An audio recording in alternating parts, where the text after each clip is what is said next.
오늘로 이제 기출 문제 해설은 대충 해서 끝내고 뒤에 보시면 이제 다음 주서부터는 거기 그 페이지 맨 마지막 페이지에 보면은 6일날 이제 뒤와 진보주의, 그다음에 이제 루스와 소크라테스, 뭐 실존주의, 현상학, 통계 평가, 또 비고치기 구성주의 이런 식으로 해서 설명을 해나가도록 하겠습니다. 그래서 그쪽에서는 될 수 있으면 이제 시험에 많이 이렇게 나올 수 있는 부분들 그걸 이제 정리를 했고 그 마지막 그 뒷장에 보면 여기 웹 정리되어 있는 게 있어요. 웹 정리 여기 이제 그 자유교육 이렇게 나와 있잖아요.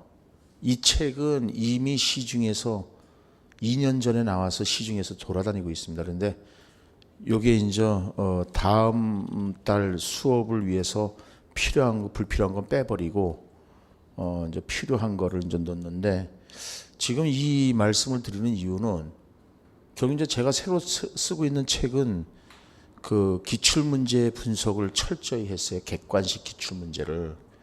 왜냐면 여기 자유교육이 나왔는데 작년에 여러분들 자유교육이 시험에 나왔잖아요. 그러니까 이 객관식 문제를 철저히 분석을 했다면은 그 자유교육하고 내재적 목적하고 그 쉽게 연결할 수가 있는 거거든요. 그래서 이제 저는 새로 책을 쓰고 있는 것이 요새 이제 쓰고 수업 시간에 하고 그러는데 기본 이론 근거되고 기출 문제 분석하고 향후 예상되는 문제 이렇게 구조화 시켜서 필요한 내용들을 넣고 있습니다. 지금 2015학년도 그 중등 논술하고 2014학년도하고의 차이점이 있다면은 어려웠다. 근데 그게 왜 어려웠냐면 2014학년도는 그냥 명시적으로 뭐 잠재적 교육 과정에 대해서 써라 이런 거잖아요. 그러니까 제시문이 사실상은 필요 없었던 거나 마찬가지입니다. 물론 제시문을 이용하겠지만은 그런데 작년 시험 문제는 그게 아니죠. 제시문에서 숨어 있는 내용, 그러니까 숨어 있는 내용을 찾아내야 되는 거야, 이게. 그러니까 어려운 거였죠. 당연히 더 어려울 겁니다. 작년 문제도 한 도 문제는 사실상 드러난 문제였고, 근데 드러내지 말아야죠. 드러내면 단독 과정하고 다를 바가 없는 겁니다. 잠재 교육 과정에서 쓰시오 차라리 그렇게 내는 게 낫지. 그렇지 않나요? 형성평가에 대해서 쓰시오. 그러면 그게 낫지. 단독 과정이나 마찬가지 이렇게 자료를 제시할 필요는 없지 않느냐는 거죠. 그래서 어쨌든 이제 숨어 있는 문제로 하지 않겠느냐. 또 누누이 말씀드리지만은 논술 시험 문제는 크게 두 파트로 구성이 된다는 거죠. 지금처럼 논제와 제시문으로. 논제가 문제죠, 뭐. 지금 논제와 이렇게 제시문으로 구성이 되는 거고. 그러니까 논제 파악이 안 되면은 당연히 문제 못 푸는 거죠. 잘못되는 거죠. 그래서 논제 파악을 하는데 그 논제가 다 본론으로 들어가면 되는 거죠. 논제가 다 본론으로 들어가면 되는 거고, 그래서 그 논제가 만약에 5개다 그러면은 본론을 5단락으로 나눠주면 되는 겁니다. 단락이라는 것은 사고의 중심이 되는 게 단락이죠. 사고의 중심이 되는 게 단락입니다. 그러니까 예를 들어서 루소의 소극적 교육관과 장단점에 대해서 논하시오 그러면 소극적 교육관이 한 단락이 될 것이고 사고의 중심은 다 소극적 교육이죠. 그리고 장단점이 또 한 단락이 될 겁니다. 그런데 이제 배점에 따라서 분량을 좀 달리하라는 거죠. 그래서 여러분들이 이제 하단에 보면 우측에 배점이 나올 거란 말이에요. 오른쪽에는 이제 왼쪽에는 형식이 나올 거고. 그래서 작년에 형식이 이제 4점이었고 배점이 내용이 16점이었죠, 그죠? 그래서 내용에 따라서 분량을 좀 달리 조정을 하시면 될 겁니다. 자, 그러면은 이번에는 다음은 A중학교 학교 계획서, 교육 계획서 작성을 위한 워크숍에서 교사들의 부임 토의 결과의 일부를 교감이 발표한 내용인데 이 내용을 바탕으로 했습니다. A중학교가 내년에 중점을 두고자 하는 교육 목적을 자유교육 관점에서 논하라 이렇게 나와 있습니다. 자, 그러면 교육의 목적을 자유교육 관점에서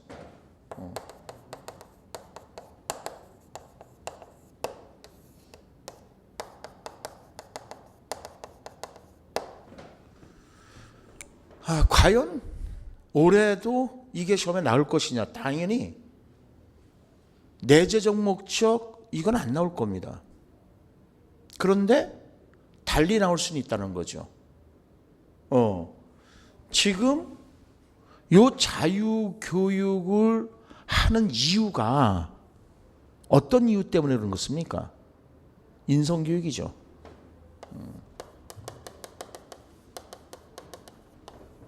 인성교육입니다. 따라서 인성교육적으로 시험에 나올 수가 있죠. 자, 그러면 인성교육이 시험에 나온다. 내가 이렇게 지금 주장하는 거잖아요. 이게 이제 논지라 그랬었죠? 내가 이렇게 주장한단 말이에요. 그러면은 주장만으로 끝나면은 누구든지 안 믿어. 그러니까 반드시 뭐를 대야 된다고요? 논거, 증거를 한번 대보겠습니다. 그래야지 제 말을 믿죠. 그러니까 논술은 그렇게 하는 거예요. 자기가 논제 분석을 했으면 그 논제에 대한 자기의 이제 뜻짓자지 자기의 뜻을 쓰는 거고 그게 주장이야. 그리고 이제 증거를 내야 되죠. 증거를. 그러면 우선 인성교육 촉진법이 발효가 됐죠. 3월 며칠로 발효가 됐습니다. 인성교육 촉진법이. 그게 참 이거 슬픈 거라 그랬어요. 얼마나 저기면 그걸 법으로 제정해 갖고 인성교육을 시키라고. 그래서 인성교사 자격증도 이제 나와요. 인성교육 지도사 그래 갖고 참. 그다음에 두 번째로는요. 21세기 교육을 지탱하는 것이 크게 두 가지가 있는데 하나는 창의성이고요. 또 하나는 인성교육입니다. 따라서 창의성도 여러분들 시험에 나올 가능성은 상당히 높은 겁니다. 그러니까 창의력 개발 기법 같은 거. 그건 당연히 그럴 수밖에 없는 거죠. 그래서 가장 커다란 증거는 이겁니다. 이게 강력한 증거가 되는 거죠. 그리고 이제 하나 혹시 더 집어넣는다면은 만약에 대구 쪽에 있는 교수님들이 시험 문제 출제하러 들어가신다면은 인성교육은 필연적으로 시험 문제 낼 거라는 거죠. 왜냐면 대구시는 내년서부터 그러니까 내년 1월이죠. 면접서부터 교사들의 인성 함양을 위해서 인문학 시험을 본다는 거죠. 그래서 루소, 논어, 명심보감 그 중에서 주어지고 그러니까 아마 한문 주어지고 그 밑에 한글로 해석한 건 주어질 거예요. 여러분들이 한문을 잘하는 세대가 아니기 때문에. 그리고 그거를 수험생이 이해를 하고 그 내용이 무슨 내용인지 이해를 하고 그리고 그거를 교육학에 어떻게 적용시킬 것인가 그거를 물어보는 겁니다. 그래서 지금 제가 뭐 루소 원전 분석하고 있고 교육학 당연히 교육학적으로 적용하는 거예요. 그 다음에 박사과정에서는 제가 성리학을 전공을 했기 때문에 좀 논어하고 명심보감은 뭐 그거는 뭐 학문도 아니지. 명심보감은 날라리고 논어는 학문적으로 이제 뭐 좀 봐야 될 부분들이 많으니까 그래서 구성을 원문 그리고 그거에 대한 해석 그 다음에 그거에 대한 이해 그 다음 네 번째는 교육학적 적용 이렇게 갖고 파트별로 그렇게 하고 있습니다. 그래서 자유교육은 인성교육과 관련돼서라도 만약에 인성교육이 시험에 나왔다면 당연히 이 자유교육을 언급해줘야 되는 겁니다. 그러면 이 자유교육은 리버럴 에듀케이션이라는 거잖아요. 그죠? 그래서 자유교육의 반대가 뭡니까? 반자유교육이라고 그러죠. 그죠? 그래서 자유교육에서 강조하는 것이 교양교육이죠. 교양교육. 교양교육입니다. 그러니까 반자유교육에서 강조하는 것은 직업교육이 되는 겁니다. 직업교육. 자, 이렇게 됐을 때 보시죠. 어디가 위기지약이고 어디가 위인지약입니까? 여기가 위인지약이 되는 것이고 여기가 위기지약이 되는 겁니다. 여기가 위인지약이 되는 것이고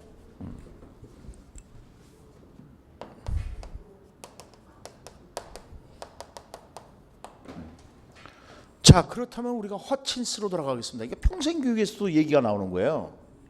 평생교육론자들은 통합론자라고 합니다. 그래서 수직적 통합만 얘기하는 것이 아니라 수평적 통합을 얘기하는데 이건 누구나 다 알아. 중요한 건 뭐라고요? 내용의 통합이 있다고. 내용 통합은요? 에이, 중요해요. 평생교육이 여러분들 시험에 안 나올 거라고 생각하면 큰 오산이야. 그리고 여러분들 말씀드렸지만 내재적 목적, 외재적 목적은 이미 2012학년도에 행정고시 시험 문제로 나왔어요. 논술로. 제 책에는 이미 그런 게 다 들어가 있다고요. 행정고시 시험 문제로 나왔고 그 다음에 평생교육도 이미 행정고시 논술 시험 문제 나왔어요. 행정고시 그 교육행정직의 논술로 나왔다고요. 그러면은 허친스가 일단은 평생교육론자들은 통합론자라고 하는데 그러니까 이게 이제 평생교육하고도 이제 같이 이제 생각을 해볼 수 있는 거예요. 통합론자라고 하는데 세 가지 통합을 얘기를 해요. 그래서 수직적 통합, 수평적 통합 이건 누구나 다 알아. 수직적 통합은 탄생에서 죽음까지지 뭐. 수평적 통합은 가정, 학교, 사회교육을 통합시키겠다는 거예요. 그런데 중요한 것 하나는 내용의 통합이라는 거죠. 그럼 내용의 통합은 뭐가 통합이 됐다는 거예요?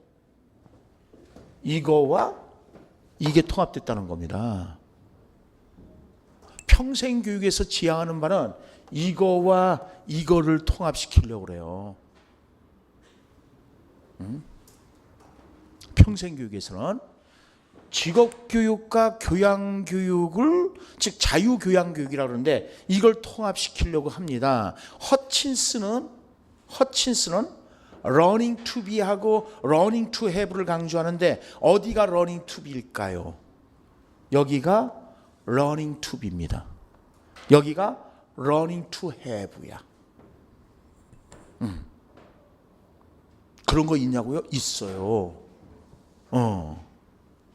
그러니까 충분히 내재적 목적, 외재적 목적까지 얼마든지 끄집어낼 수가 있는 거예요. 이게 인성교육. 그러니까 보세요.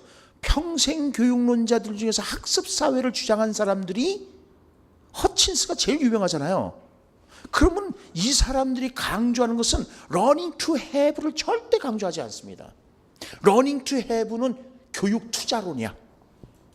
소유하기 위한 학습이라는 거지. 그럼 learning to have가 뭘 소유하는 거야? 지식이나 권력을 소유하기 위한 학습이라는 거예요. learning to have가.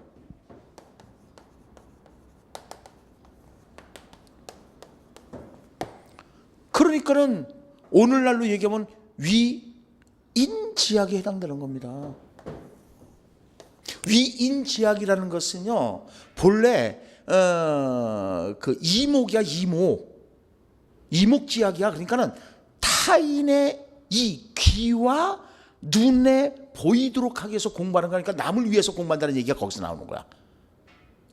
저놈 참 괜찮은 놈이야.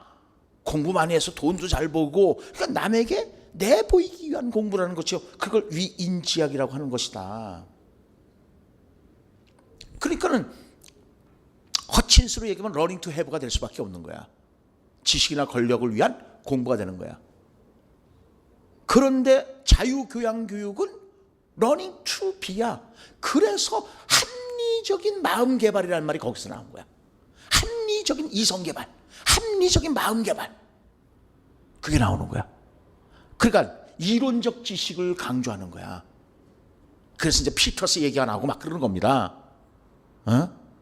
지식의 형식 얘기가 나오고 그런 얘기가 거기서 나오는 건데, 그거 못 써도 상관없어. 어쨌든 여기서 지향하는 바는 learning to be, 존재하기 위한 학습이라는데 사람 되기 위한 학습이야. 사람 되기 위한 공부. 사람 되기 위한 공부. 그렇다면은 요 사람 되기 위한 공부를 실존주의에서 얘기할 때는 뭐라고 얘기하는 거예요? 인문학과 예술이죠. 그래서 인문학과 예술을 통해서 인간성 확보하고 도덕성 확보하고 하는 거야. 오케이? 그러니까 사람됨 공부를 강조해. 그러니까 어디로 넘어가는 거예요? 인성교육으로 넘어가야 되는 거예요. 인성교육이 지향하는 바는 사람됨의 교육이에요. 그러니까 러닝 투 해브가 아니라 러닝 투 비 쪽으로 가주려고 그러는 거예요. 그래서 지금 인성이 안 돼 있잖아요. 그러니까 자기 감정을 제대로 통제할 줄 컨트롤이 안 돼. 그러니까 욱 하는 거죠. 욱. 그래서 얼마 전에도 교사가 대전에서 여고생들 담배 피는 거 지도를 했는데, 어쨌든 그 지도 방식이 어땠는지 모르겠지만은 아마 마틴 부버로 얘기하면은 그 지도한 선생님은 나와 너로 접근을 안 했을 겁니다. 나와 그것으로. 그래서 담배 핀 행위 자체에 대해서 막 꾸짖고, 그러니까 인격적 만남이 안 이루어졌다는 거겠죠. 당연히 그 여학생도 선생님을 나와 너의 만남으로 보지 않고 나와 그것의 만남으로 보니까 승질난 거야. 열받은 거야. 그래서 뛰어내린 겁니다. 자살했습니다. 2명이요.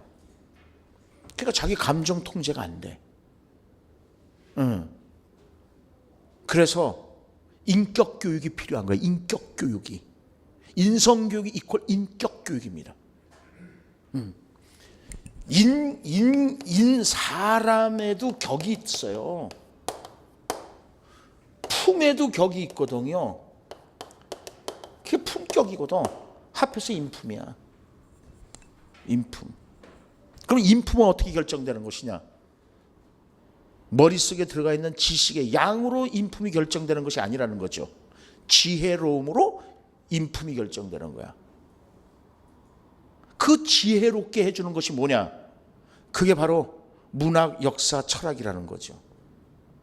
그거 인성교육에 필요한 거야. 그걸 우리가 이제 요즘 인문학이라고 얘기를 하는 거죠. 오케이. 그래서 지금 이제 첫 번째에 교육의 목적을 자유교육의 관점에서 논해라 이렇게 나왔습니다. 그래서 읽어보겠습니다. 우선 이번 워크숍은 우리 학교의 교육에서 드러난 몇 가지 문제점을 확인하고, 자, 문제점이 나왔어요. 그러면 당연히 그 다음에 나와야 될 것이 뭐예요? 개선 방안이 나와야 되는 거죠. 개선 방안을 제시하는 방식으로 진행되었습니다. 주요 내용을 말씀드리면 다음과 같습니다. 먼저 교육 목적에 관한 문제점과 개선 방안입니다. 우리 학교는 학생들의 잘 찍으십시오. 합리적인 정신 개발을 위해서 지식 교육을 추구해왔습니다. 오케이? 합리적인 마음 개발, 합리적인 이성 개발. 그러니까 뭐예요? 실천적 지식보다는요, 이론적 지식을 중요시하는 겁니다. 내재적 목적은요. 실천적 지식이 아니라 이론적 지식을 중요시하는 겁니다. 그러니까는 자유교양교육이라는 이 교양교육이라는 얘기가 나오는 거예요. 이거를 이제 옛날식으로 하면 7자유국가가 되는 거지. 7자유국가. 7자유국가가 어디에 있는 거예요? 이거에 해당되는 거예요. 이거. 눈구멍 2개, 콧구멍 2개, 귓구멍 2개, 입 하나, 7개, 학문. 이거와 관련된 거야. 그러니까 지식교육이에요. 지식교육. 실천적 교육이 아니란 말이죠. 오케이? 그러니까 지금 거기서 나온 것처럼 다시 합리적인 정신을 개발하는 거야. 합리적인 이성을 개발하기 위해서 뭐가 필요한 거야? 지식 교육이 필요한 겁니다. 오케이? 근데 국영수 위주의 교육이 아니야. 그 지식 교육은 국영수 위주의 교육이 아니라 무슨 교육이에요? 교양을 높이기 위한 교육이야. 인성을 높이기 위한 교육이에요. 국영수 위주의 교육이 아니란 말이에요. 그런데 지난해 도입된 국영수 교과에 대한 특별 보상제 시행으로 이들 교과의 성적은 전반적으로 상승했지만 학교가 추구한 것과는 달리 반별 경쟁에서 이기거나 포상을 받기 위한 것으로 교육의 목적이 왜곡되는 경향이 있습니다. 다시 말해서 위인지학으로 가는 경향이 있습니다. 그죠? 위기지학을 지향했는데 위인지학으로 갔단 말이야. 출세하기 위해서 공부하는 게 위인지학이라고 했잖아요. 그러니까 내가 보상받고 상을 받기 위해서 공부하더라는 거죠.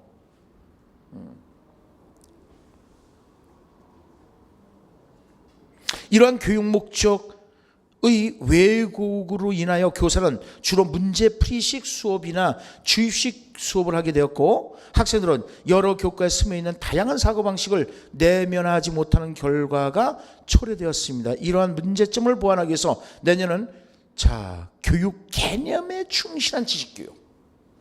교육 개념에 충실한 지식교육. 그러면 교육 개념이 뭘까요? 여기 보세요. 그러니까 여러분들 교육의 어원도 공부를 해야 되는 거야. 근데 안 하잖아. 그런데 교육 어원을 공부하면은 교육학을 공부하는 이유가 그대로 드러나. 그래서 객관식일 때 이걸 한다고. 근데 사실상 논술에서도 이거 해야 돼. 근데 그거를 설명하려면 진도를 못 나가. 그러니까 퉁 하고 넘어가는 거란 말이야. 교육의 어원이 에듀케레입니다. 에듀케레. 교육과정에서 큐레레라는 말이 나와요. 그죠? 큐레레로의 복귀라는 말이 나와. 라틴어에서 레는 투부정사입니다. 그리고 이 큐레는 레이스의 의미가 돼. 그러니까 트레이스고요. 듀카는 리드의 뜻이 돼요. 에는 get rid of의 뜻이죠. 제거하다라는 뜻이야. 바깥으로 내보낸다는 뜻이 있어. eliminate잖아요. 제거하다. 아웃의 의미가 있단 말이야. 그래서 to lead out이야. 바깥으로 이끌고 간다는 거야. 그러면 집안에 있는 아이를 바깥으로 이끌고 학교로 가는 것이 교육이냐? 그게 아니야. 아이들 마음속에 뭐가 있는 거야? 에고가 있잖아. 자아가 있잖아. 이걸 바깥으로 끄집어내는 거야. 그러니까 자아 실현이죠. 자아 실현. 인격 완성이죠. 네. 인격 완성. 잠재력 개발이죠.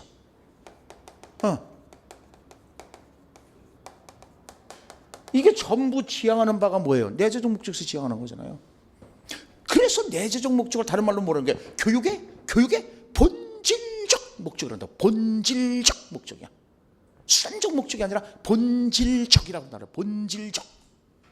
본질이 뭐야? 한문으로. 본질이 이게 바탕질자란 말이야. 본바탕이야. 교육의 본바탕이 뭐야? 교육의 본질, 본바탕이 뭐야? 자아실현 인격 완성에 있는 거예요. 다시 말해서 1차적으로 추구하는 목적이야. 그래서 1차적 목적이라고 그러잖아. 외재적 목적을 부차적, 2차적 목적이라고 하는 것이고. 거기에 그렇게 연결되어 있어요, 이게. 그러니까 우리가 왜 교육의 어원서부터 공부를 해야 되는지가 이미 교육의 개념 속에 내재적 목적이 들어가 있는 거라고요. 그래서 여러분들 글 쓸 때 조심하셔야 돼요. 교육의 본질에서 벗어나 그러면은 이거에서 벗어났다는 얘기야. 항상 그걸 머릿속에 집어넣으셔야 돼요. 그럼 만약에 진보주의를 두드러 펼 때는 이렇게 두드러 펼 수가 있는 거예요. 그러니까 127라든가 이런 사람들이 그죠? 공교육을 두드러 펼 때 그렇게 두드러 펴는 거잖아요. 학교 교육의 본질에서 벗어나 이렇게 나온 거야. 그 자신의 인격 완성에서 벗어났다는 얘기야. 그러면 이제 그 다음에 딱 이어질 게 뭐야? 수단을 강조함으로써 이렇게 나오는 거야. 네? 수단을 강조하는 거 외재적 목적이잖아요. 그죠? 그러니까 본질에서 벗어났다, 교육의 본질에서 벗어났다, 즉 자신의 인격 완성에서 벗어났다. 그럼 뭐를 추구하는 거야? 그게 반대인 수단적인 것을 추구한다는 것이 딱 연결이 되는 거예요. 그래서 우리가 글 잘 쓰는 게 항상 왜 대비를 하면은 멋있는 글이 돼. 자기가 주장하고자 하는 것을 좀 더 막 부각시킬 수 있는 것이 대비를 통해서 얘기가 되거든. 그래서 그렇다며, 이게 웃기는 얘기인지 모르지만 여자들이 미팅 갈 때 이렇게 저기 할 때는 자기보다 못생긴 여자와 같이 간다며. 아, 이게 재미없는 얘기인가요? 남자도 미팅 갈 때 자기보다 못난 친구를 이렇게 데리고 간다며. 그래서 대비가 돼갖고 자기가 재미없군요. 수고하겠습니다. 오케이. 그래서 항상 여러분들 개념 싸움이야. 개념, 여기서 보다시피 개념을 좀 잘 알아두시라고. 개념을. 근데 개념을 무시하니까는 다 외워야 되잖아. 그러니까 항상 전체를 한번 보시고, 그래서 이게 만약에 신교육사역이다 그러면 전체에서 어떤 얘기를 하고 있는가 전체를 보시고, 그래서 여기서 어떤 얘기를 하고 있는가가 쉽게 이해가 될 수가 있단 말이야. 전체를 안 보고 매번 그냥 그 키워드만 가지고 설명을 듣고 하면은 결국은 전체로 글을 써야 되는 건데, 부분적으로 글을 쓰면은 토막뿐이 안 되잖아요. 그러니까 논리적 비약이 벌어지기 시작해. 문단과 문단의 논리적 비약이 벌어져. 그러니까 전체를 보고 연결을 해야 논리적 비약이 없지. 알겠죠? 오케이. 그래서 이제 자유교육 여기서 이제 끝내겠습니다. 지금 여러분들 거기 논제를 보게 되면은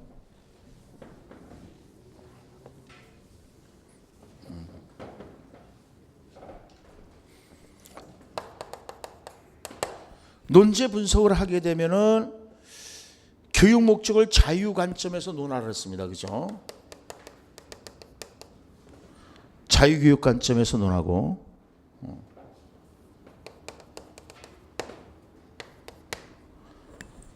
그 다음에 두 번째 교육과정 설계 방식.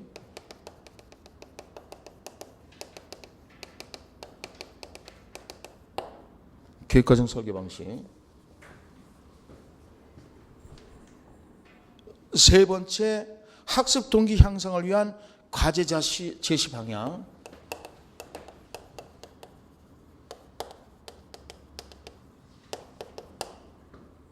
그 다음 네 번째 학습 조직의 구축 원리.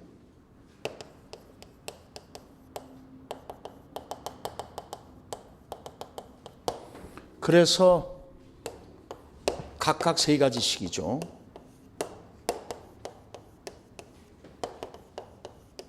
이렇게 쓰라는 거죠. 그러니까 요거는 이제 별개로 쓰면 되는 거예요. 여긴 각각 이제 세 가지씩 쓰라는 겁니다.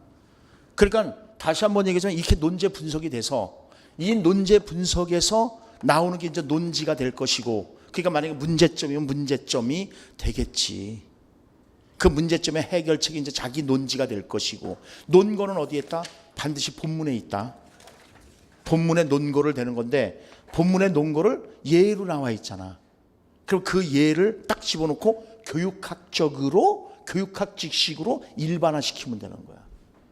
예를 들어서 뭐 학습자가 공부를 하기 싫어하고 흥미가 없고 요랬을 때 그 문장을 딱 끄집어내.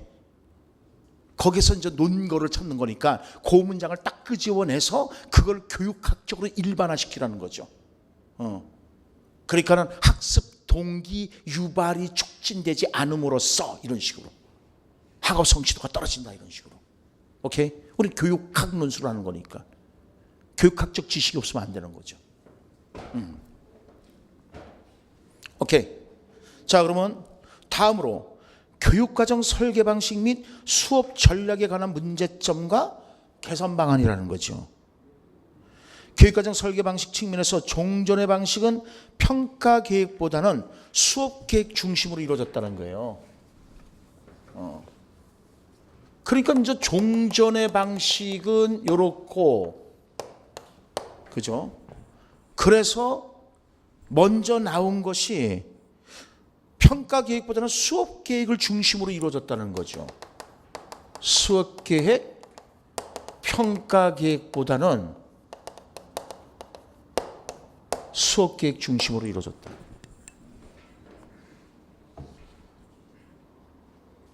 그래서 교사가 교과의 학습 목표에 비추어서 학생들이 배우는 내용을 올바르게 이해했는지 확인하는 데는 한계가 있다는 거예요. 학생들이 배우는 내용을 올바르게 이해했는가를 확인하는 데는 어디에 있습니까? 평가를 해야 확인해 볼 수가 있잖아요. 그죠? 그러니까 여러분들 여보세요. 여러분들 앞으로 좋은 방법이 뭐냐면요, 이거를 읽어나가면서요, 선행 조직자를 조직할 수 있는 것은 항상 선행 조직자를 조직하라는 거예요. 오스벨의 선행 조직자. 그래서 이건 이제 비교 조직자야. 그러니까 종조는 이렇으니까는 이게 문제점이라는 거잖아.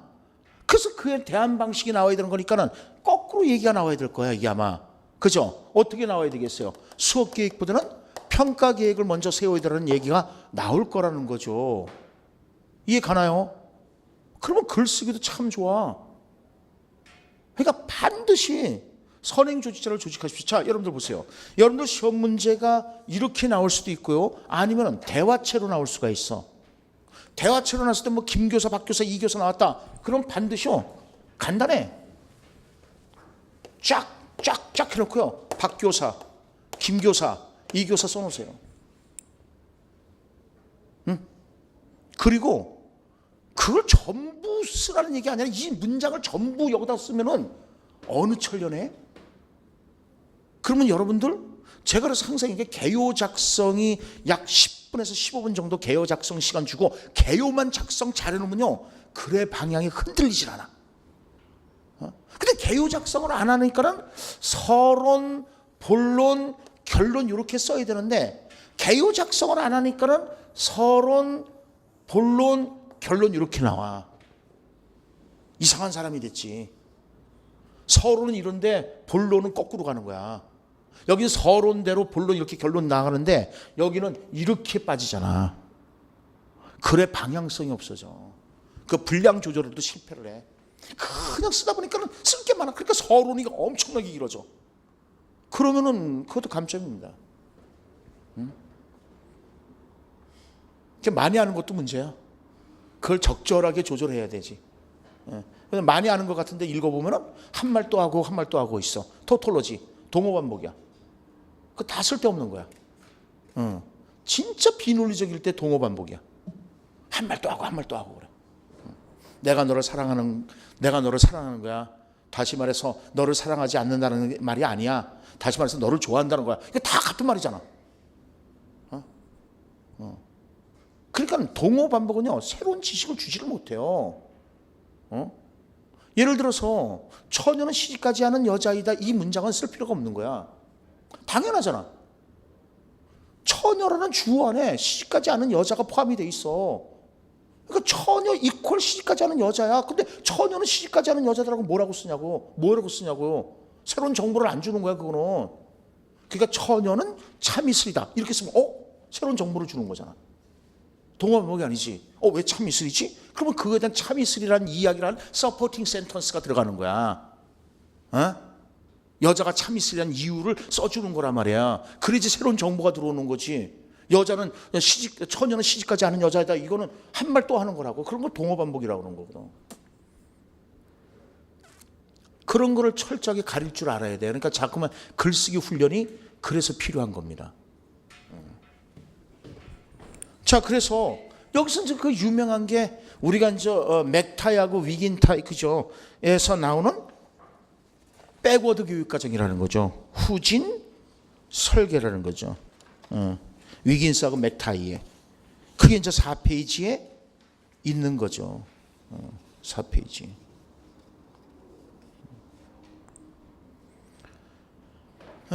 그래서 자, 4페이지를 보세요. 맨 위에.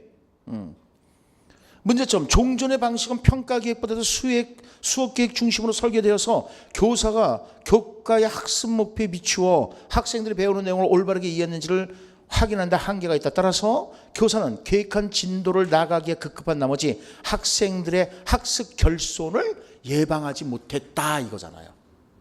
오케이? 그 본문 내용이야. 그럼 이제 해결책은 어떻게 돼요? 학습 목표 달성 정도로 확인하는 데 유용한 교육과정을 설계할 필요가 있다는 거겠죠. 그래서 A중학교가 올해 시행한 교육과정에서 볼 수 있는 문제점 3가지가 구체적 행동 목표 설정에만 치중한 타일러식의 합리적 교육과정이라는 거죠. 여보세요. 여러분들 수업 목표 진술은 철저하게 알아두셔야 돼. 여러분들 2차 시험에서라도 교수학습 지도안 작성을 하고 그거에 대해서 목표를 세워야 돼. 수업 목표를 진술해야 돼. 그래서 수업 목표 진술한 거, 그러니까 다시 말해서 교수학습 지도안을 가지고 그것도 채점을 해. 교수학습 지도안 자체를 채점을 해.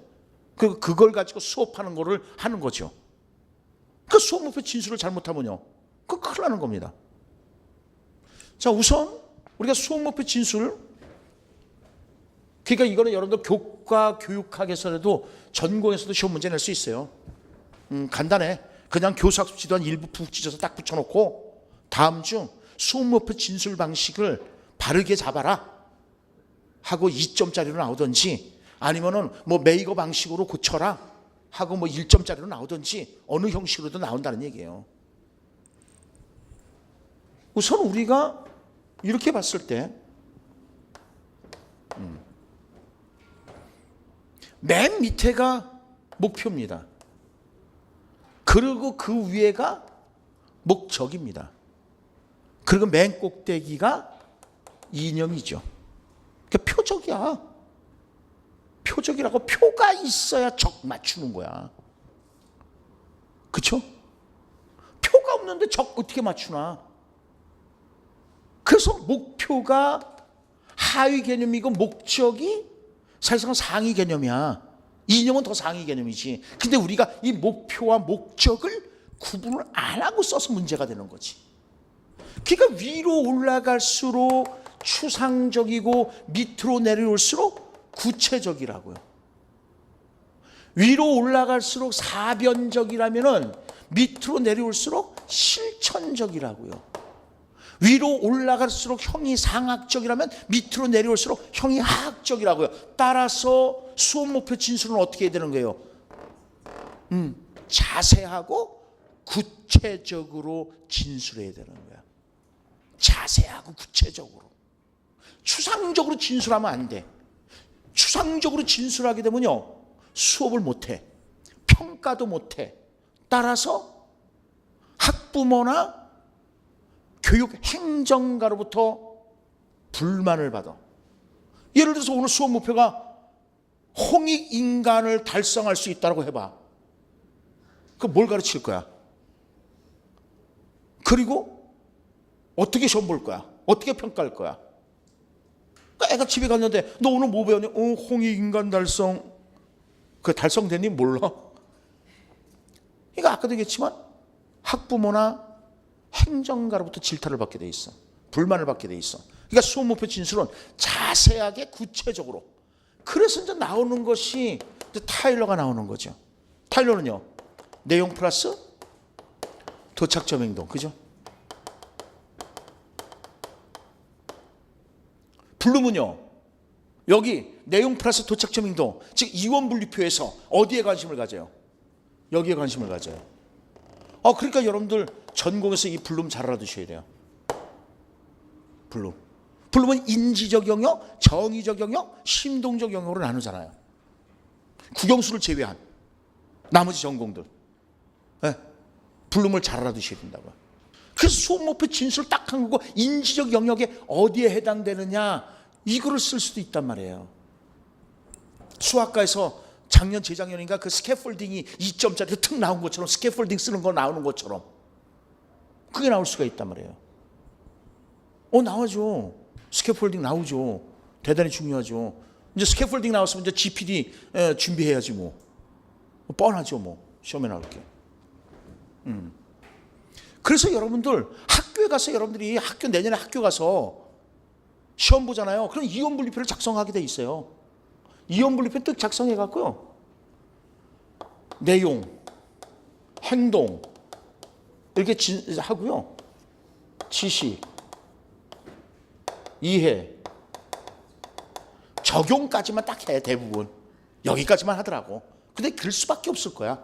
왜냐면 위로 올라갈수록 고등 사고 능력을 보는 거기 때문에 객관식으로 보기에는 힘들어 좀.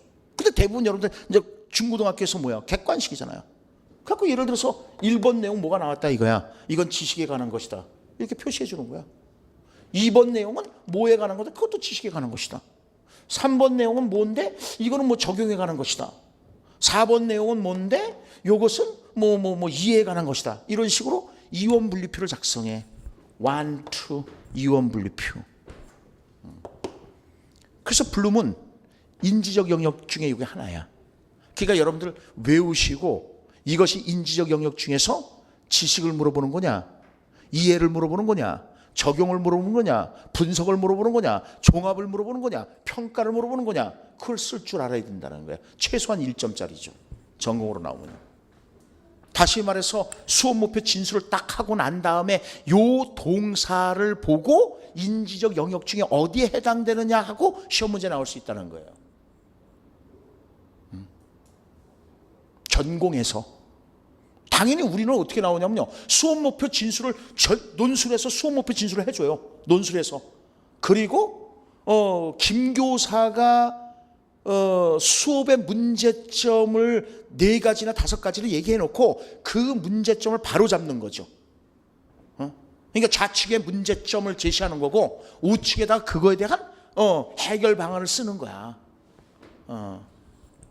문제점이 있으면 반드시 해결 방안이 나와야 되는 거니까.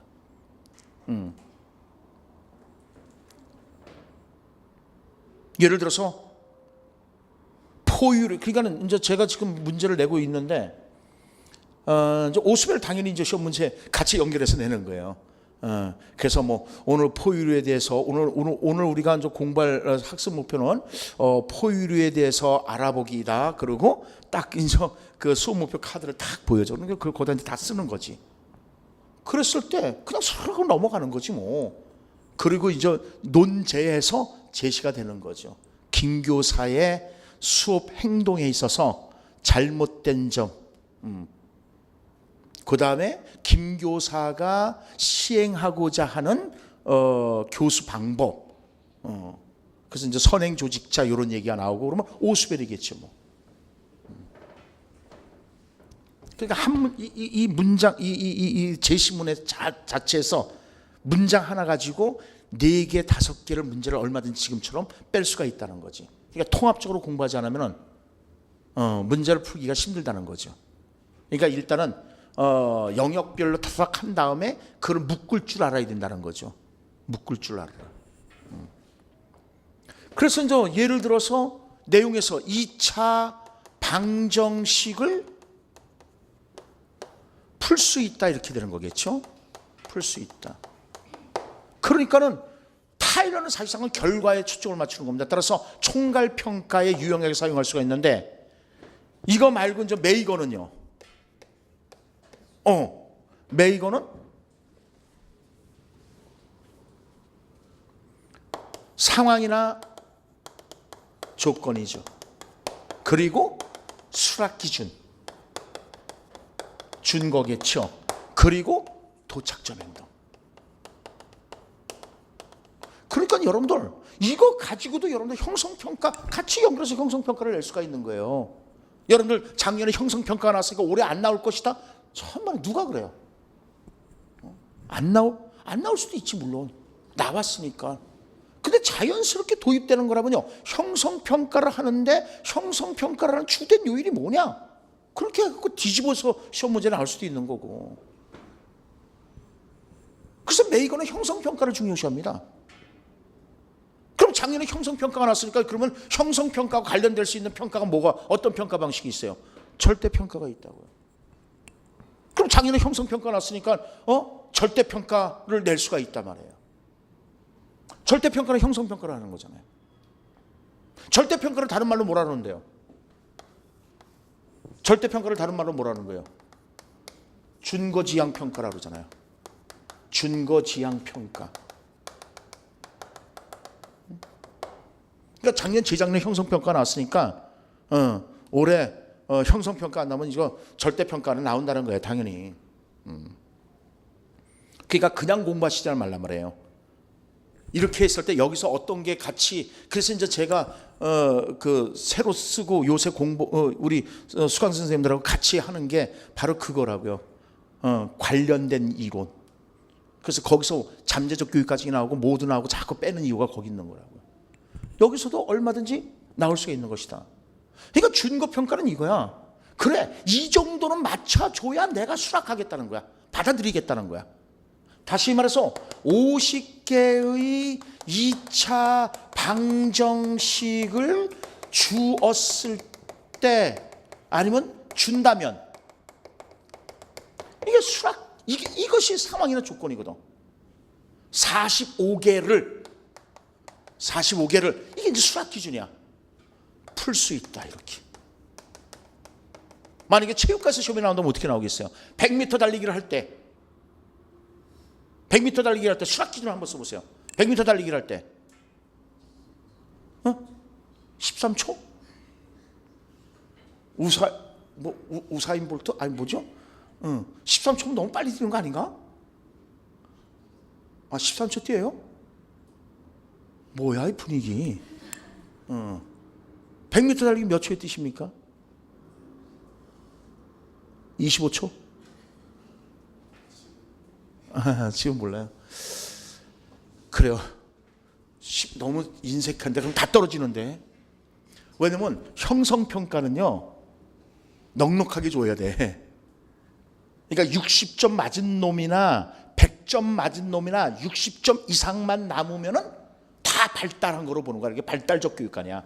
그러니까 60점 맞은 놈도 자격증 하나, 100점 맞은 놈도 자격증 하나야. 근데 상대평가는 안 그래. 95점 맞은 놈도 떨어질 수 있어. 못 받을 수도 있어. 근데 여기 60점 이상이면 다 붙어. 그래서 완전학습으로 자꾸만 가려고 그러는 거야. 그러니까 절대평가하면 완전학습도 같이 얘기가 나오는 거야. 그러면 블룸의 완전학습도 자꾸만 기억을 해야 되는 거야. 그렇게 자꾸 연결이 되는 거야. 다시 말해서 이게 정상분포인데 너멀한 거잖아. 정상이잖아. 이게 너멀 커브라는 거예요. 그런데 A, B, C에서 거기 보이나요? 보여요? A, B, C에서 A하고 C는 abnormal 커브야. 비정상 그래프야. 그래서 abnormal 커브라 그러고 이걸 normal 커브라 그래. 그러면 보세요. 우리가 여러분들 모든 계산은 A, B, C 중에서 뭐 가지고 해야 돼요? 당연히 B를 가지고 하는 거, 정상적인 걸 가지고 해야지. 비정상 그래프를 가지고 계산하면 안 되지. 그러니까 모든 계산 문제는 정상 분포 곡선을 가정한다는 것이 숨어 있어. 오케이? 그래서 애들 뽑을 때 B 가지고 뽑아야지 A하고 C 가지고 뽑는 거 아니에요. 비정상인데 애들 뽑으면 비정상 문제가 생기죠. 정상 분포 곡선을 뽑는 거예요. 그런데 정상 분포 곡선이 C로 가도록 하는 것이 이게 완전학습입니다. 이게 정적 분포, 이걸 부적 분포라고 그래요. 이걸 정적 분포라고 그러는 것이고, 이건 나중에 할 거예요. 여기를 정상 분포라고 하는 것이고. 그러니까 당연히 애들이 B에서 C로 몰려줘야 돼. 다시 말해서 이렇게 잡았을 때 여기 평균을 50이라고 그러고 이쪽이 플러스니까 100점 쪽으로 가는 거고 여기 빵점 쪽으로 가는 거야. 그러니까 애들이 어느 쪽으로 많이 몰리는 거야? 100점 쪽으로 몰리는 거야. 그러니까 형성평가는 쉬워야 돼, 어려워야 돼? 쉬워야 돼. 그러니까 13초로 잡아야 돼, 20초로 잡아야 돼. 20초로 잡아주자고요. 오케이? 그래야 애들이 그래 발달한 거로 보는 거야. 그러니까 블룸은 뭐예요? 95%의 학생들이 5%의 아이들은 완전 학습에 도달할 수 없다라고 봐. 정서적인 문제, 신체적인 문제 막 이런 것들 때문에. 그러니까 95%의 학생들이 몇 퍼센트? 90%를 달성하는 거야. 그럼 완전 학습을 했다고 보는 거야. 그래서 45개를 풀 수 있다 이렇게 되는 겁니다. 아시겠죠? 예. 그래서 이제 그거에 대한 대안으로 이제 그 옆에 써놨죠, 그죠? 평가 계획을 먼저 세우는 역순의 교육 과정인 백워드 설계를 제시하는 겁니다.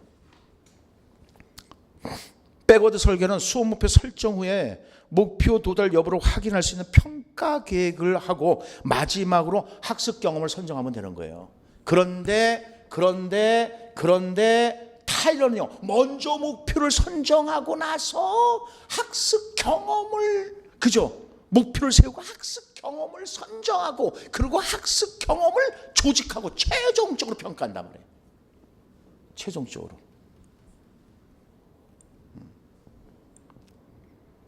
그 다음에 두 번째, 수업 계획과 긴밀히 연결되지 못한 평가 계획이라는 거예요. 이건 이제 아이즈너의 예술적 교육과정에 근거해서 참평가를 교육과정에 접목시키는 것이 좋습니다. 아이즈너. 그래서 우리가 이제 다음 주에는 이제 교육과정 하는데, 아이즈너를 이제 이게 원고를 이제 완성을 했는데, 당연히 아이즈너 나옵니다.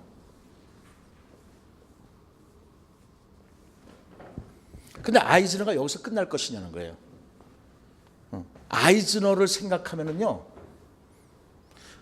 여기까지 우리가 생각이 돼야 돼요. 교육 사회학하고요, 교육 과정은 긴밀한 관계를 가지고 있습니다. 그래서 여러분들 교육 사회학이 끝나면 교육 과정을 당연히 공부를 하셔야 돼요. 긴밀한 관계를 가지고 있는 것은 교육사회학에서 시작 1950년대에서 1970년대, 그래서 여기가 기능론, 그리고 요거를 이제 비판하면서 갈등론, 그죠? 어디에서? 미국에서. 그다음 기능론을 비판하면서 신교육 사회학, 어디에서? 영국에서. 그런데 우리가 이제 크게 쪼개서 이렇게 하는 거죠. 쪼개서 여기는 이제 규범적 패러다임, 해석적 패러다임, 그죠? 해석적 패러다임인데, 그래서 사실상 기능론보다는 갈등론이 시험에 나와야 되는 거고, 갈등론, 이 기능론과 갈등론, 즉 규범적 패러다임보다는 해석적 패러다임이 시험에 나와줘야 되는 거야. 그러면 이 신교육 사회학에서 가장 중요시하는 것이 뭐라 그랬습니까? 교육 과정이죠. 그 다음에 두 번째, 교사와 학생과의 상호작용. 그 다음에 교사의 학생에 대한 고정관념 평가, 이런 것들이야. 그래서 이 교육 과정이 상당히 중요해.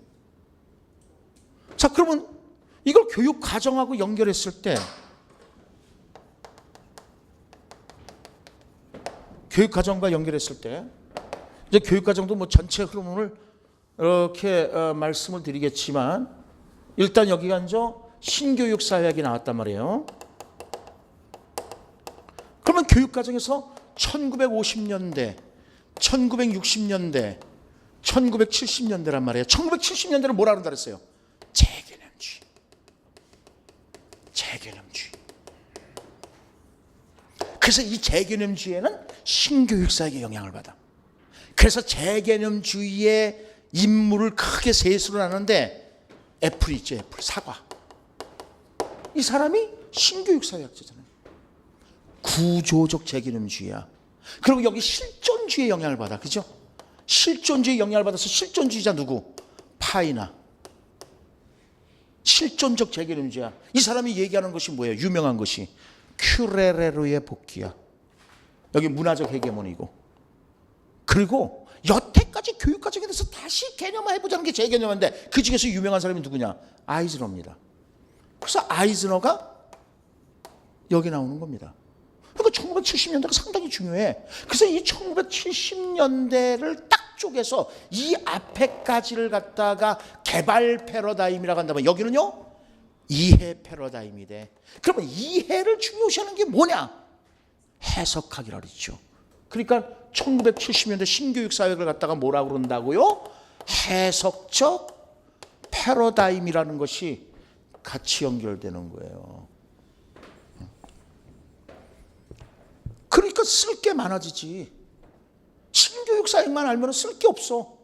여러분들 알고 있는 거 조금 써봤자, 그러니까 뭐야, 쓸 게 없으니까 한 말 또 하고 한 말 또 하고 한 말 또 하고 해서 어쨌든 분량 채우려고 한단 말이야. 그렇게 안 되면은 이거 한 장도 채우기 힘들고 한 장에서도 한 뭐 4분의 3 채우고는 쓸 일이 없으니까 이거 떨어졌네. 그러고 이제 절망과 좌절을 갖고 이제 나오는 거지. 근데 이렇게 연관적 지식을 가지고 있다면 얼마든지 훌륭하게 쓸 수 있다. 단 논점에서 벗어나지 말라는 거야. 논점에서는. 논점, 논지, 논거, 논점에서는 벗어나지 말라는 거야. 무슨 말이냐? 논점이 무슨 말이냐? 그래서 저는 이렇게 항상 할 때 애들한테 지금 이게 논점에서 벗어났어. 다시 해봐. 뭐 이렇게 하고도 하는데, 왜냐면 이제 토론식 수업을 하니까 애들 이제 토론할 때 넌 지금 논점에서 벗어났다. 그거 아니고 지금 우리가 논점이 뭐야? 그거 되짚어줘요. 그래서 그거 가지고 토론해. 이렇게 얘기해요. 여러분들한테 쉽게 이해할 수 있는 게 그거예요. 그러니까 여러분도 학교 가서 토론식 수업 해보세요. 제발. 대학생들이 감명을 받아, 감탄을 해. 아니 대학교 교육도 교수 중심이라는 거야. 그래서 교수가 막 얘기하는 거 막 받아 적고 이러는 거야. 근데 이제 제 수업에는 이렇게 둘러앉아서 토론하니까는 이제 신혁명이라는 거죠. 애들이 놀래요. 좋대요. 놀래기보다 오 이러는 거야. 그러니까 맨 처음에 애들 토론 못해. 안 해봐서. 근데 토론 딱 불 붙이는 가장 좋은 방법이요. 사랑 문제 토론하는 거야. 그러면 애들이 이제 퍼지기 시작하면서 막 자기들 막 얘기해. 그래서 역시 실존적이다 이거지. 우리 인간에게 가장 죽은 게 중요하게 등장하는 게 사랑, 죽음 막 이런 거 아니야? 종교, 성 이런 것들. 그거 딱 붙여놓으면요 열심히 토론해. 그래서 그게 몸에 쓱 배면 이제 다음 문제 탁 던져줘. 그러면 스스로 잘들 토론해. 그 논점이 뭐냐면요. 이제 예를 들어서 이겁니다. 방송통신대학에서 학생을 뽑는데 학점으로 뽑아. 학점으로. 근데 저는 공부하는 거 참 좋아해요. 그래서 유아교육과를 이제 제가 넣었습니다. 2학년 편입하려고. 떨어졌습니다. 제가 4년 졸업 평균 학점이 4.0입니다. 올 A입니다. 전 전교 수석 졸업한 사람입니다. 대학 다니면서 장학금 받고 다녔습니다. 도무지 이해가 안 가는 거야. 그래서 전화를 했습니다. 전화를 받습니다. 그래서 내가 이렇게 4.0인데 떨어졌다. 그러니까는 4.3은 돼야 됩니다라고 얘기를 해. 그래서 내가 그랬어요. 이건 좀 불합리한 것 같다. 왜냐면 지금은 학점 인플레이션이에요.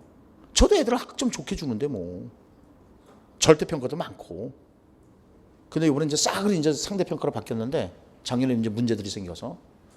근데 어쨌든 요즘은 애들이 학점을 후하게 받는다. 그럼 그 아이들하고 우리 때 그 신의 점수라 그랬거든. 이 4.0 넘기는 게 신의 점수거든. 이거하고 같을 수는 없지 않냐니까. 자기네들도 인정한대. 그러면서 딱 한다는 소리가 알파 대학 학생도 떨어졌습니다라고 하는 거예요.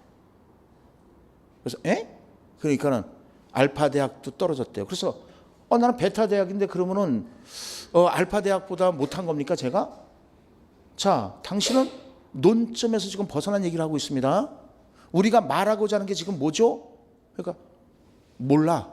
그래서 뭐로 뽑는다는 거죠? 그러니까 학점이요. 근데 왜 대학 얘기가 나오죠? 그러니까 뭐 죄송해요. 그래서 앞으로 말씀 좀 잘하셔야 될 것 같습니다. 그리고 상당히 기분 나빴죠 저도요. 그러면 S대학 아니면은 전부 S대학도 아니 알파 대학이요. 알파 대학도 떨어졌다는데 알파 대학도야. 알파 대학도 떨어졌다는데 그게 얼마나 기분 나쁜 얘기예요. 그럼 알파 대학도 아닌 사람들은 어디 도전도 못하는 거잖아. 그죠? 참 그러니까 논점에서 벗어난 거야 그거는. 그러니까 여러분들 글을 쓸 때 그래서 여러분들 개요를 작성하는 게 그냥 논점에서 벗어난 글을 안 쓰기 위해서. 근데 개요를 작성하지 않으면요 그냥 막 신나서 막 쓰다 봐. 그래서 잘 써나간다니까 막 신나게 쓰다 보니까 이렇게 나오는 거야. 이렇게 와서 종교를 해야 되는데 막 신나 보니까 이렇게 가. 그래서 용두사미 꼴이 돼. 오케이. 그래서 아이즈너 하게 되면 이제 예술적 장학이라는 것도 있습니다. 예술적 장학. 그런데 자 보세요. 여기 보세요. 아이즈너는 예술이라는 말을 붙입니다. 왜 예술이라는 말을 붙이죠? 왜 예술이라는 말을 붙일까요? 여기 보세요. 여기 보세요. 요 재개념주의는요, 양적인 접근을 할까요? 질적인 접근을 할까요? 질적인 접근을 해. 질적인 접근을 해. 그러면은 지금 보세요. 예술적 장학을 외치는 이유가 여태까지 과학적 장학이야. 아주 체계적이고 논리적으로 이끌어나가는 장학이었다는 거야. 그러니까 그런 과학적 장학에 질적인 접근이 부족하기 때문에 예술적 장학은 그런 과학적 장학의 보완책으로 나온 거야. 그래서 수업 장면에 아주 경력이 많은 교사들은 뒤에 딱 와서 교사가 수업하는 걸 딱 보기만 하더라도 그 분위기를 알 수가 있어. 근데 그거를 언어적 상징으로 내뱉어. 언어적 상징으로. 이반 수업 분위기는 장미꽃 같구나, 이런 식으로. 그래서 모든 사람이 감상하게 만든다는 거야. 와인 감식하듯이 라는 말을 써. 와인 어떻게 마셔요? 꿀꺽 이렇게 마셔요? 아니거든. 나 와인 마시는 사람들 보면은 아유 저걸 그냥 이렇게 하고 싶어. 그죠? 괜히 확 돌리고 이렇게 하고 그지? 우리는 와인 체질은 아닌 것 같아. 그냥 소주 이거지. 와인. 그래서 우리는 돌직구야. 이 와인 하는 사람들은 돌직구 못 던져. 돌려 얘기하지. 그러니까 언어적 상징, 언어적 은유를 사용한다는 거야. 그래서 모든 사람이 감상하도록 만든다는 거야. 그래서 교육과정 개발자를 예술가로 봐. 교육과정 개발자를 예술가로 보고 교육과정 평가자를 갖다가 비평가로 봐요. 뭐라고요? 교육과정 개발자를 뭐로 본다고요? 예술가로 보고 교육과정 평가자를 뭐로 본다고요? 비평가로 봐.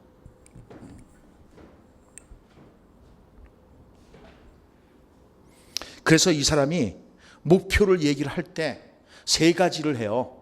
행동적 목표가 있고, 그 책이 있네요. 그래요. 제 웹정리 책이 있네요. 행동적 목표가 있고, 문제 해결 목표가 있고, 표현적 목표가 있어. 이 세 가지 철저하게 알아두셔야 돼요. 뭐라고요? 행동적 목표, 문제 해결적 목표, 그 다음에요? 표현 목표.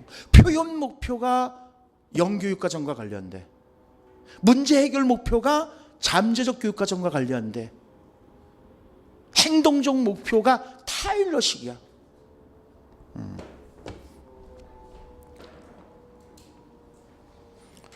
그래서 예술적 사고와 구체적 행동 목표 외에도 문제 해결 목표 등을 학습 목표로 삼고 실제적 과제나 맥락과 연결된 평가 계획을 제시하는 것이고, 학습 결손을 고려하지 못한 규준지향 교육과정이라는 거죠. 여러분, 규준이라는 말하고 준거라는 말이 있어요. 규준지향 평가가 있고 준거지향 평가가 있잖아요. 규준이라는 말이 뭘까요? 규준지향 평가는 상대평가야. 상대평가. 그러면 상대평가는 정상분포 곡선을 이용하는 거야. 아까 저기 그린 것처럼요. 그러면 여러분들 이젠 나올 거야. 이렇게 바꿨으면 되지 뭐. 뭐가 문제예요? 뭐가 문제야? 맞죠? 자, 그랬을 때 여러분들 이젠 나왔을 거야. 규준이라는 말이 뭐일 것 같아요? 기준? 준거? 규준이 뭘 것 같아요?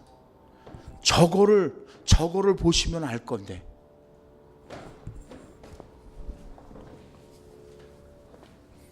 그러니까 항상 개념이 중요하다고.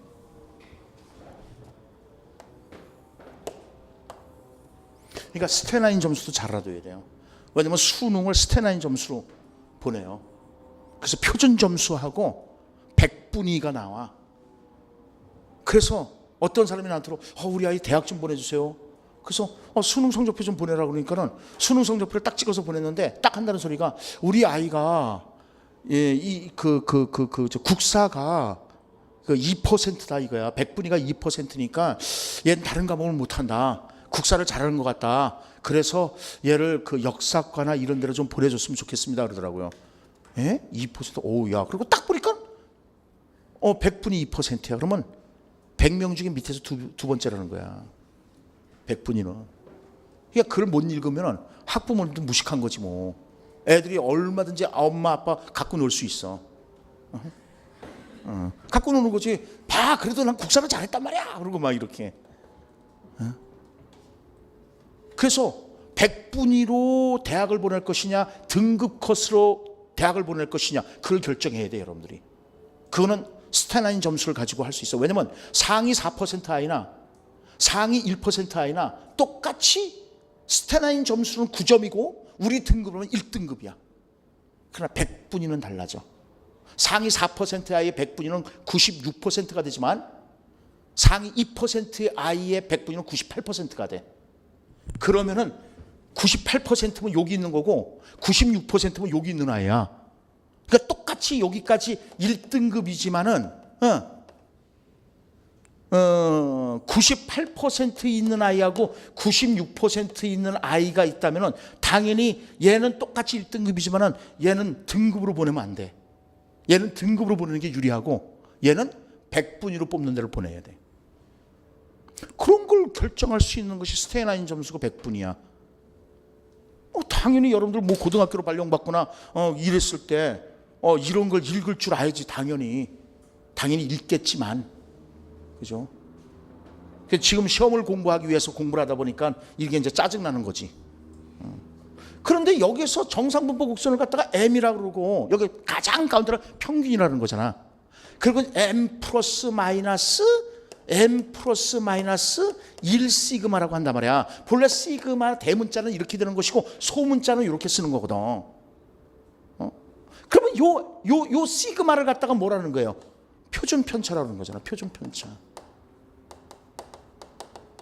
M은 평균이라는 것이고. 따라서 규준지향 평가할 때 이 규준은 뭘 말하는 거예요? 평균과 표준 편차라는 얘기예요. 평균과 표준 편차를 이용한다는 거야. 오케이? 그러니까 정상 분포 곡선을 가정합니다라는 얘기가 들어가줘야 되는 거야. 이해가시죠? 그러니까는 규준지향 교육 과정이 문제야. 그러면 학습 결손을 예방하기 위해서 목표 중심 교육 과정을 설계해야 된다. 자, 이게 무슨 말이냐? 아까 얘기했던 게 다 나오는 거야. 다 나오잖아요.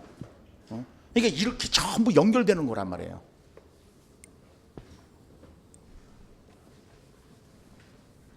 다시 그려보겠습니다. 이렇게 돼. 그러니까 여기가 이제 평균이고 이쪽으로 이제 플러스 쪽이야. 100점 쪽이겠죠.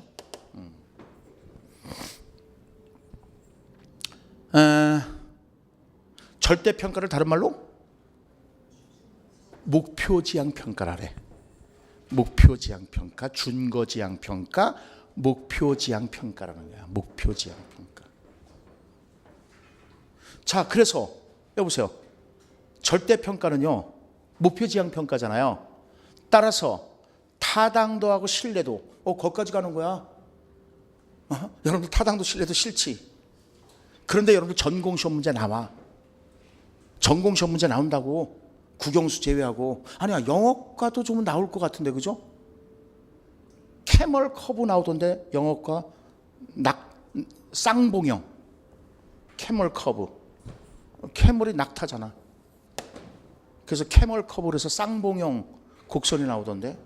어쨌든 자, 여기 보세요. 상대평가는 신뢰도를 중요시할까요? 타당도를 중요시할까요? 몰라. 여러분들 그거 몰라 잘. 그러면 절대평가는 신뢰도를 중요시할까요? 타당도를 중요시할까요? 몰라. 알 수가 없어. 엄정하죠? 그죠? 봐봐. 이게 안 웃긴다니까. 그러니까 나는 안 웃기고 그냥 수업할게요. 자, 그럼 이게 무슨 말이냐면요. 보세요. 아까 준거는 수락 기준, 준거 기준점을 얘기를 했어.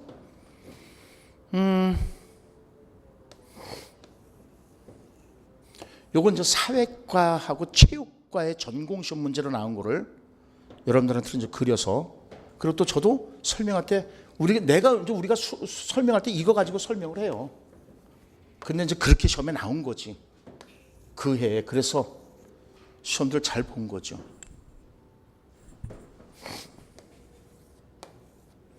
여기가 신뢰도고요. 여기가 타당도입니다. 응? 신뢰도가 더 넓은 개념이야. 싫다 싫어. 그죠? 싫다 싫어. 그렇게 외우세요. 그래서 신뢰도 안에는 타당한 부분과 타당하지 않은 부분 다 포함이 돼. 그래서 신뢰도는 타당도의 필요 조건이라고 그래. 필요 조건. 쉽게 말해서 여기 50평인데 여기 20평이야. 그럼 50평에서 20평으로 이사 가려면요, 필요한 물건만 가져가야 돼. 전부 충분하게 다 들어가질 않아. 충분하게 다르면 충분 조건이지 뭐. 필요한 물건만 가지고 가야 돼. 그래서 필요 조건이라고 생각하면 돼. 신뢰도는 타당도의 무슨 조건이다? 필요 조건이야. 자, 그러면 타당도라는 것은 항상 머릿속에 집어넣는 것이 목표야, 목표. 자, 예를 들어서 내가 오늘 10,000원 버는 게 목표야. 오케이? 그럼 10,000원을 벌었을 때 나는 그 목표에 달성했다라고 그래. 어? 그럼 타당하다고 그래, 그런 걸. 한목적적이라고 그래, 한목적적. 사랑 얘기를 하고 있는데 이별 얘기를 하면은 그건 타당하지 않죠. 그죠? 사랑 얘기가 오늘 목표니까 사랑 얘기를 해야 되는데 이별 얘기하면 그건 타당하지 않아. 그러니까 타당도가 떨어져. 따라서 재고자 하는 것을 제대로 쟀느냐가 타당도야. 그렇다면은 권총 10발을 쐈다. 그래서 여기 전부 맞았다. 그러면 뭐가 높겠어요? 신뢰도도 높고 타당도도 높은 거예요. 오케이? 그런데 이쪽으로 다 맞았다. 그러면 이거는요, 신뢰도는 높지만 타당도는 떨어지는 겁니다. 그래서 시험 문제가 아니라, 여러분들 신뢰도가 높으면 반드시 타당도가 높은 게 아니라고요. 그리고 이런 식으로 맞아줬다 그러면요, 신뢰도도 떨어지고 타당도도 다 떨어지는 겁니다. 자, 보세요. 준거지향평가 있잖아요. 준거지향평가를 다른 말로 뭐라 그랬어요? 목표지향평가를 했었죠. 그러니까 다시 말해서 여기가 60점을 목표로 했다면은 60점만 맞아주면 전부 목표에 도달한 거로 보고 합격시키는 거야. 그러니까 준거지향평가는 목표지향평가야. 목표지향평가는 타당도를 중요시해, 신뢰도를 중요시해. 타당도를 중요시하잖아요. 여태까지 뭐 들었대요? 제 얼굴 보고 있었어요? 본래 잘나고 잘생겼는데 뭐. 타당도를 중요시하잖아요. 타당도를. 그런데 상대평가는 신뢰도를 중요시해. 외우기 힘들으면은 상대평가, 신뢰도, 그래서 시옷으로 시작한다고 생각해요. 외우기 힘들면은. 근데 이게 뭘 외우나? 객관식일 때나 객관식이 이르는 거지. 이거는 여러분들 써야 되는 건데. 상대평가는 신뢰도야. 보세요. 아까도 얘기했지만 너멀 커브로 뽑아야 신뢰도가 높은 거지, 앱너멀 커브로 뽑으면 신뢰도 떨어져. 뭔 말인지 알겠어요? 여기서부터 한 줄 두 줄 이렇게 세워갖고, 왜냐면 애들을 선발하는데 신뢰롭지 못한 도구를 가지고 선발하면 안 되잖아. 예를 들어서 어저께 측정했을 때는 50점이고 오늘 아침에 점수를 채점하니까 90점이고 그걸 누가 믿어? 믿을 수 없지. 이해가 나요? 그래서 상대평가는 뭐요? 신뢰도를 중요시하는 거고, 준거지향평가, 즉 목표지향평가는 뭐요? 타당도를 중요시해. 그래서 가만히 보세요. 이원분리표 작성하죠. 이원분리표는 뭐라 했어요? 시작. 내용 플러스 행동이죠. 네. 그럼 이원분리표 작성했다 그랬을 때는 무슨 타당도가 높을 것 같아? 이거 내용 타당도가 높다 그래. 에이, 수업목표 진술이 내용 플러스가 행동을 한 거잖아요. 목표와 관련된 뭐라 그랬어요? 타당도라니까. 그러니까 이원분리표 작성했다? 이 말은 곧 뭐야? 내용 타당도가 높다 이 얘기야. 그렇게까지 자꾸만 연결이 돼야 된다는 거예요. 그러니까 수업목표 진술에서도 벌써 이원분리표 작성했다, 내용 타당도가 높다, 타당도 문제도 끄집어낼 수 있는 것이고, 타당도 문제를 끄집어내다 보니까 뭐야? 그저 준거지향 평가가 나와야 되는 거고, 이렇게 나오는 거라고요. 그래야 완전학습으로 간다 그랬잖아요. 이쪽으로 가줘야 완전학습으로 가는 거라 그랬잖아요. 완전학습은 발달적 교육관이잖아요. 그래서 여러분들 형성평가는 목표지향평가를 하는 거야. 수업 중에. 그래서 형성평가를 통해서 보세요. 이게 그러니까 이게 이렇게 자꾸 연결이 되니까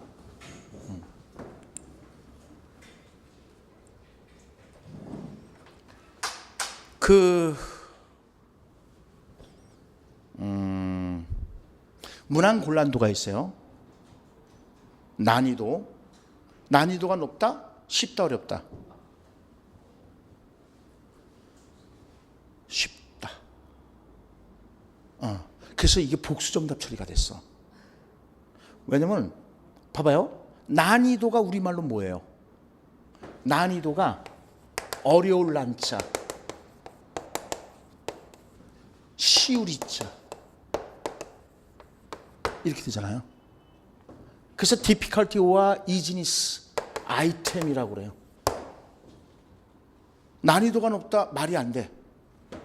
문항의 어려움이나 쉬움 정도가 높다라는 얘기잖아. 말이 안 되잖아. 오하는 선택이잖아. 그래서 미국에서는요, 아이템, 이거 아이템이 앞으로 가야 되겠구나. 아이템 이지니스로 고쳤어요. 근데 문항 곤란도 공식이 어떻게 되죠? 이걸 보면 알아. 문항 곤란도 공식은 n분의, 그치, 이제 이런 거 안 하지, 그죠? n분의 r 곱하기 100이야, 기본이. 그런데 이 r이 뭘까? right, 맞았다는 뜻이야. 그럼 50문항 중에서 49문항을 맞았어. 그러면 대략 98% 이렇게 되잖아요. 그러니까 문항 곤란도 지수가 높으니까 쉬운 거야, 어려운 거야? 쉬우니까 이렇게 맞은 거지. 그래서 옛날에 객관식 시험 문제 나왔을 때 교육과정 평가원에선 난이도가 높다, 어렵다, 우리가 늘상 하는 거 어렵다로 해서 시험 문제를 냈어. 그러니까는 그 주장점에 대해서 논거를 제시한 거지. 그러니까 문제점을 제시한 거지. 그래서 그 문제점에 대한 제시의 논거로서 이걸 냈어. 그래서 오케이, 복수정답. 근데 어쨌든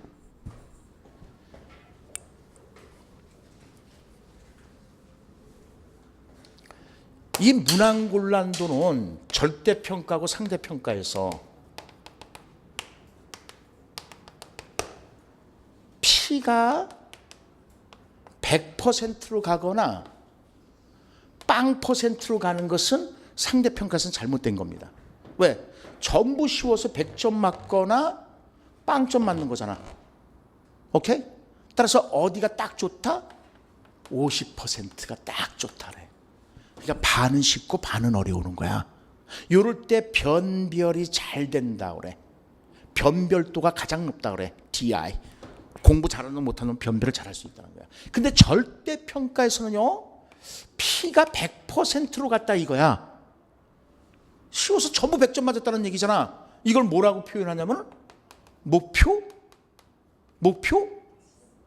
그렇지, 실현, 목표 달성, 성공.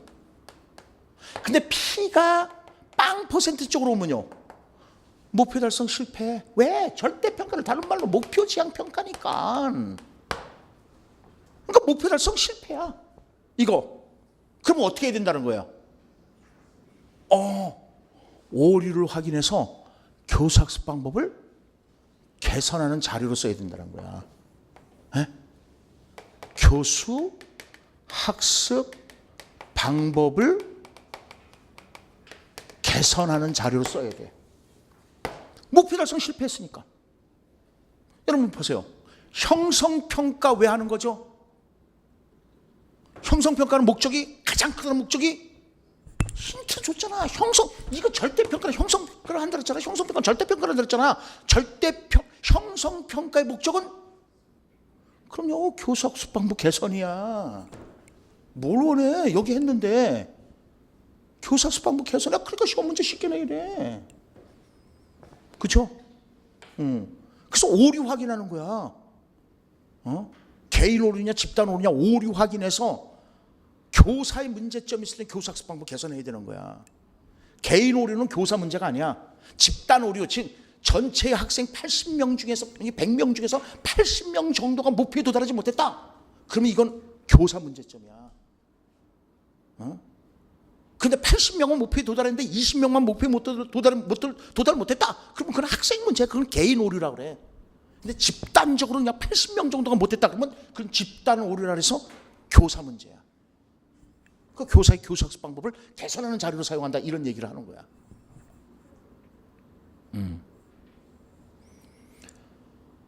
예. 그렇습니다.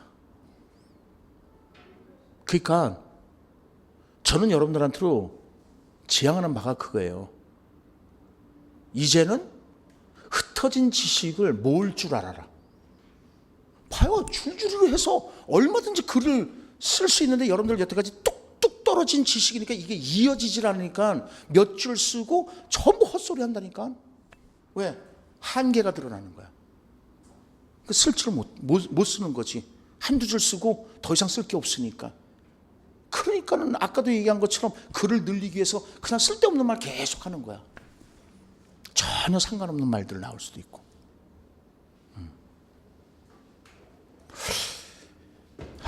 그래요. 그 다음에 논점 3에서요. 이 학습 동기요. 나왔으니까 안 나온다 아니에요. 여보세요. 가장 중요한 게 뭘까요? 애들 동기 유발 시켜주는 거야. 그러니까 이 동기 유발은요. 이제 이거 우리 이제 뭐 나중에 하게 되면은 이 칠판 가득히 한꺼번에 쫙 연결해서 쓸 거예요. 동기는 이 한쪽에 쫙 연결해서 전부 다 얘기가 돼야 돼. 그러니까 동기를 유발시키지 못하는 교사는 작년에 이제 켈러의 ARCS를 많이 했잖아요. 그럼 켈러의 ARCS 그 전략만 생각하죠. 근데 거기서 가장 중요한 게 뭘까요? A야. 주의 집중 안 되면 제로야. A야. 그럼 간에도 주의 집중을 굉장히 중요시합니다. 간에도 수업 사태에서 제일 먼저 하는 게 뭐야? 주의 집중이야.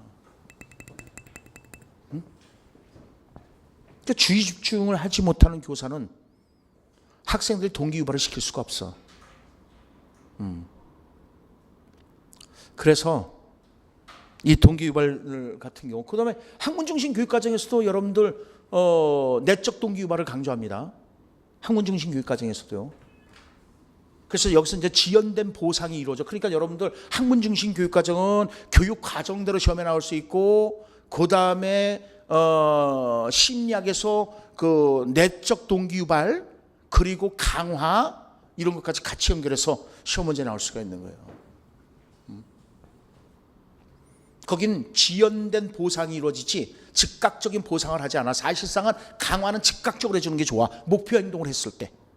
근데 거기는 지연된 보상을 해. 왜냐면 유레카가 나오는 거거든. 지적인 희열감을 맛보는 거거든. 나는 발견했다는 뜻이잖아. 유레카가. 발견학습 나오는 거잖아요. 그러니까 교육과정에서 학문중심 교육과정이 나올 거고, 같이 연결해서 교수학습 이론에선 발견학습이 나올 것이고, 거기가 누구나 다 연결시킬 수 있어. 근데 이제 심리학으로 가선 동기 이론과 강화가 같이 나올 수가 있다는 거지. 그런 것들. 오케이. 다음. 네, 그래서 이렇게 한번 보시고요.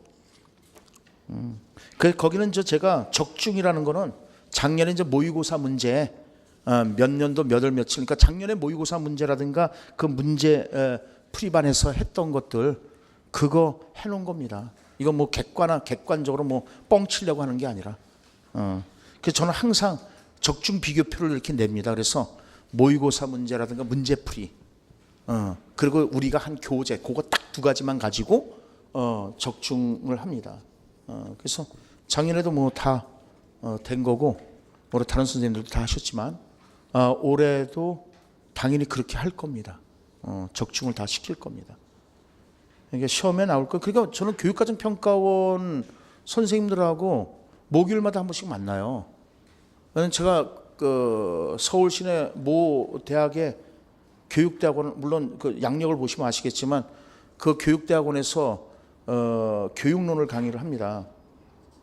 그러면 이제 교육과정평가원 선생님들이 많이 와요. 교육대학원이니까 다양한 과목들이 있잖아요. 그러면서 이제 임용에 대해서 제가 학원 강사라는 건 모르지, 그 사람들은요. 학원 강사라고 알면은 저를 취급을 잘 안 해줘요. 똑같이 공부했는데도 불구하고 저를 날라리로 취급해요. 그러면 지네들은 아니 그분들께서는 예. 그래서 저는 입 다물고 있습니다.